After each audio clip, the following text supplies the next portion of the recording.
part two that just paused there. The first thing that the heart pumps into is the aorta, and off the aorta come two blood vessels which run around the outside of the heart called the coronary arteries. The main one that runs down the front is the left anterior descending coronary artery, and that's probably the main one that supplies your left ventricle, which is the main part of the pump, because it's pumping the oxygen out to the body.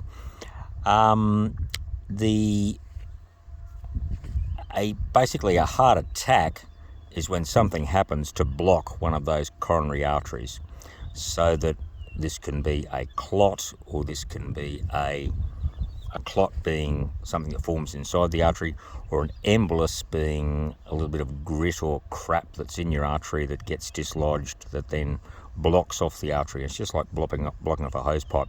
When that blocks off, the muscle that's supplied by that bit of the artery then gets no oxygen or nutrients, and this causes intense pain, much like if you put a piece of string around your finger and tighten it right up, that finger would start to throb and hurt like hell after about 5 minutes. Well, the heart virtually goes into oxygen debt immediately, and the pain becomes intense immediately, and that is the crushing chest pain that people interpret as a heart attack.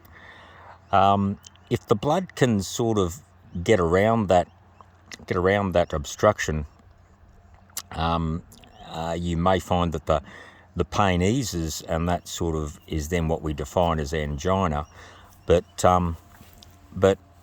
if the blockage basically results in death of the muscle, in other words, the muscle just doesn't get enough oxygen and starts to die, then you are having a heart attack, which is also called a myocardial infarction. And a lot of people will see on their hospital discharges, it'll be called an STEMI or STEMI. That's a bit complicated, and we'll go into that in another talk. But basically, a heart attack is death of a part of your heart muscle. It's a death of part of your pump.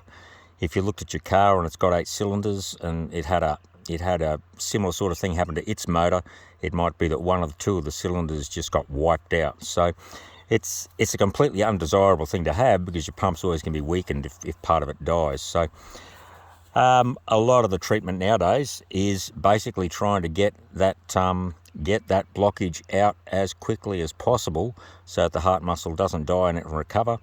And that's why the coronary paramedics and various people in hospitals are so attuned to getting people straight in as soon as possible if you have chest pain, and getting you hopefully to a cardiac lab, where they will probably immediately inject dye into you and see where that blockage is, and see if they can put in a thing called a stent.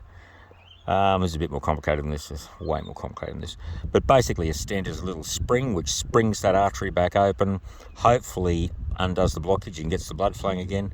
And this is remarkable heart-saving surgery. So if you get crushing chest pain, get yourself to a hospital immediately. Okay, we'll stop that one there.